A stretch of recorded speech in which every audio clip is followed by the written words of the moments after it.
शौकत बसरा साहब, कहना उनका ये है कि सिर्फ 15% आईनी मामलात हैं कोर्ट्स के अंदर और उनके ऊपर 90% टाइम जो है अदालतों का वो सर्फ हो जाता है। और मैं यानी बिलावल भुट्टो जरदारी का कहना था कि उनको सिर्फ और सिर्फ अगर कोई फ़िक्र है इस वक्त जिसकी वजह से बहुत जल्दी की जा रही है सारे मामले पर, तो वो आवाम की फ़िक्र है। तो क्यों फिर शौकत बसरा साहब आप लोग जो हैं PTI वाले वो नीयत पर शक कर रहे हैं? नून लीग की नीयत पर कीजिए, ठीक है, वो काजी फायज ईसा को एक्सटेंशन देना चाह रहे होंगे, लेकिन बिलावल भुट्टो साहब तो सीधी सी बात कर रहे हैं कि 15% केसेस और 90% टाइम, तो वो तो आवाम का सोच रहे हैं ना।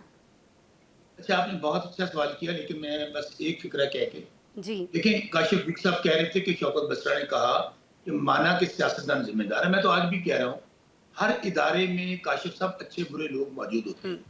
खा वो सियासतदान हैं, जजेस हैं, जनरल्स हैं, सहाफ़ी हैं, ब्यूरोक्रेट्स हैं, बिजनेसमैन हैं, कोई भी इदारा हो, उनमें अच्छे बुरे लोग मौजूद हैं। और कहते हैं एक मछली पूरे तालाब को गंदा कर देती है।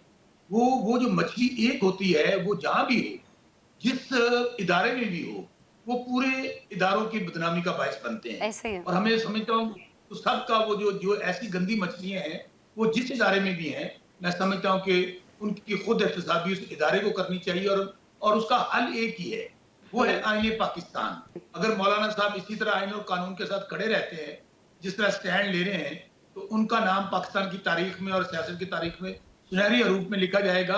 उनके ये गोल्डन वर्ड्स हैं। ये पार्लियामेंट खास तौर पे धांधली इलेक्शन में होती रही है। मैं आपके सामने बैठा हूँ, मैं साउथ पंजाब में 50,000 वोटों से जीता हूँ। तीसरे नंबर पे आमद डिक्टेटर जनरल जियाउल हक का बेटा एजाजुल हक है, उसको फॉर्म 47 दे दिया।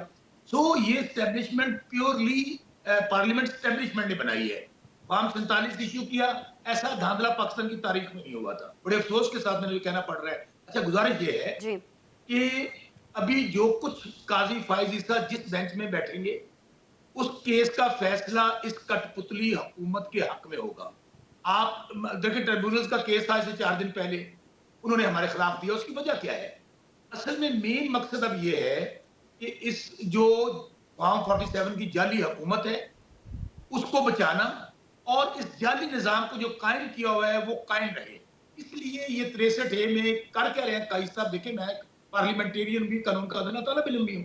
ये एक मंडी दोबारा खोलना चाहते हैं लोटों की, खरीदो फरोख्त की। अभी मेरे भाई कह रहे थे क्या इतराज है?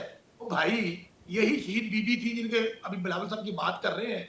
इन्हीं पार्टियों ने कहा था फ्लोर क्रॉसिंग जो है वो नहीं होनी चाहिए, बकायदा आईनी तरमीम पास हुई। और आज क्या कर रहे हैं ये सारी पार्टियां? फारूक नाइक साहब कौन है जिनका आप जिक्र कर रहे हैं? वो सेनेट के चेयरमैन है, वो पीपल्स पार्टी के अव्वल नंबर के खिलाड़ी हैं।